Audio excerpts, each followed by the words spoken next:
আমাদের মাঝে উপস্থিত আছেন সম্মানিত আহ্বায়ক জনাব মোহাম্মদ রুবেল পাটোয়ারি। আমাদের মাঝে আরো উপস্থিত আছেন রাজা সরকারি মিডিল স্কুল ডিগ্রি কলেজের সম্মানিত আহ্বায়ক জনাব মোহাম্মদ আকরামুল হক।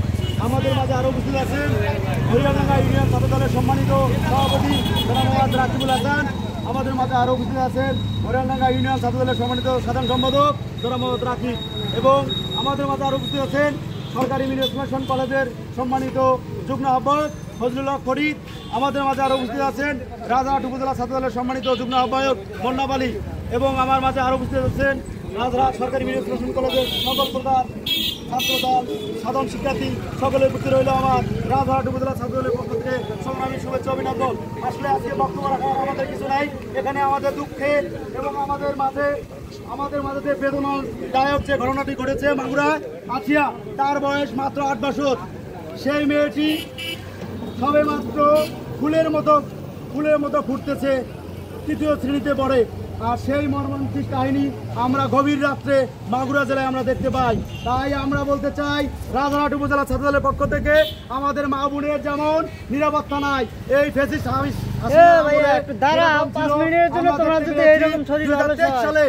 সালের গুগলের আমরা তথ্য অনুযায়ী আমরা দেখতে পাই 2023 সালে 6000 নারী শিশু ধর্ষিত হয়েছে। তারই ধারাবাহিকতা এই মধ্যবর্তী সরকারের আমলেও আমরা দেখতে পাচ্ছি এই বিগত 3 মাসের মধ্যে 350 নারী শিশু ধর্ষণ হয়েছে। আমরা চাই এই বাংলাদেশে আর যেন আসিয়ার মতো ভুল যেন না চলে যায়।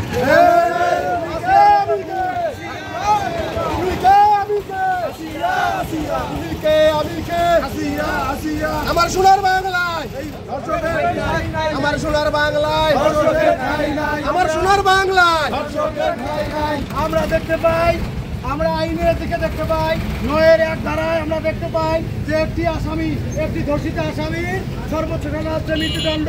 আমরা এটা সংস্কার চাই। এই আসামিকে বা বাংলাদেশে যত ধর্ষণ হবে তাদেরকে জনগণের সম্মুখে তাদেরকে ফাঁসি দেওয়া উচিত। তাদের হাতকে কেটে চোখ তুলে তাদেরকে সর্বোচ্চ শাস্তি দেওয়া হোক। আর এই আসামির লেন্দি কোনো প্রসিডিং চাই না। আমরা চাই যারা এই ধর্ষক হোক না কেন, তারা কোনো দলের নয়, তারা কোনো ধর্মের নয়, তারা হচ্ছে ধর্ষক। ধর্ষকের শাস্তি সর্বোচ্চ চাই। আমরা দেখতে পেয়েছি যে মাগুরায় যে মেয়েটি ধর্ষিত হয়েছে, সেই ধর্ষিত নারী আমাদের বিএনপির ভারপ্রাপ্ত চেয়ারম্যান জনাব মোহাম্মদ তারেক রহমান তার দায়িত্ব নিয়েছেন। তিনি এই মধ্যবর্তী সরকার জনাব মোহাম্মদ ইউনূস আহমেদের সাথে কথা বলেছেন, এবং সর্বোচ্চ শাস্তির ব্যবস্থা করেছেন। আমরা যারা সচেতন আছি, আমরা যেন এই বাংলাদেশে আর কোনো দ্বিতীয় আসিয়া না ঘটে। এর আগে আমরা দেখতে পেয়েছিলাম যে এই বাংলাদেশে কোনো ছেলে যদি কোনো মেয়ের প্রস্তাবে রাজি না হইতো, তারা ইসিট নিক্ষেপ করতো, সেই ইসিটের ছিল সর্বোচ্চ মৃত্যুদণ্ড ছিল। আমরা দেখতে পাই সেই বাংলাদেশে নাই। আমরা এরকমই চাই যে ধর্ষণ যেভাবে বৃদ্ধি পাচ্ছে, এই ধর্ষণ যেন বাংলাদেশে আর না হয়, কোনো মায়ের যেন ধর্ষিত না হয়। আমরা মাঝে মাঝে দেখতে পাই যে মেয়েরা ছোট জামা পড়ে বিধায় তারা ধর্ষিত হয়। কিন্তু ভাই এদিকে দেখেন যে একটা মেয়ের বয়স মাত্র 8 বছর, সেই মেয়ে ধর্ষণ হয়। যে মহিলার 80 বছর বয়স, এই সরকারের আমলে 80 বছর মহিলারও এই তাদের তারা নজরে পড়েছিল, সেই 80 বছর মহিলাও ধর্ষিত হয়েছে। তাই আমরা দেখতে চাই এই বাংলায় তাৎক্ষণিকভাবে এই বাংলায় যেন আর কোনো ধর্ষণ না হয়। তার জন্যে আমরা একটি সুষ্ঠু নির্বাচন চাই।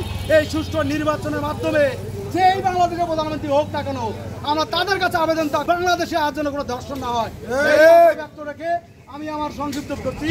শহীদ জিয়া অমর হোক, খালেদা জিয়া জিন্দাবাদ, তারুণ্যের অহংকার তারেক রহমান জিন্দাবাদ। তারেক রহমান ফিরে গেছে, আগে ফিরে বাংলাদেশে।